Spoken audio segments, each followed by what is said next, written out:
Very happy Aryan. Thank you for accepting my proposal. ఏంటి ఇద్దరు హ్యాపీగా ఉన్నారు? ఏం లేదమ్మా, ఆర్యన్ మన ప్రపోజల్ని ఒప్పుకున్నాడు. వావ్, అవునా Aryan? Thank you so much. Let's celebrate. Will go for dinner after seminar. Go and have some time.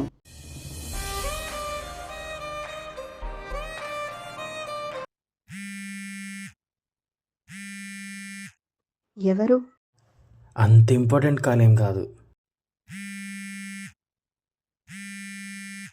Important call అయితే వెళ్ళి మాట్లాడు, నో ప్రాబ్లం.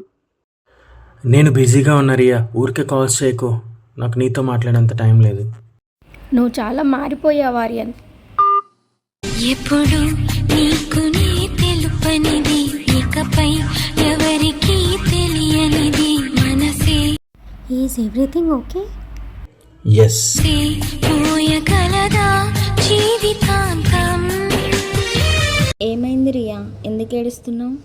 ఆర్యన్ మారిపోయాడమ్మా, అసలు నాతో సరిగ్గా మాట్లాడడమే లేదు.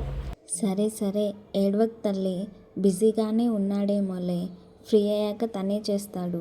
అసలు ఈ మధ్య ఎప్పుడు ఫోన్ చేసినా బిజీ ఉన్నా అనే అంటున్నాడమ్మా. ప్రేమించడం అంటేనే అన్ని సిచ్యువేషన్స్ని హ్యాండిల్ చేయటం రియా. ఆర్యన్ ఇగ్నోరెన్స్ తట్టుకోలేకపోతున్నానమ్మా. నా రియా చాలా బ్రేవ్, ఇంత చిన్నదానికే ఏడుస్తారా? సరే పడుకో, ఇంకా చాలా లేట్ అయింది కదా.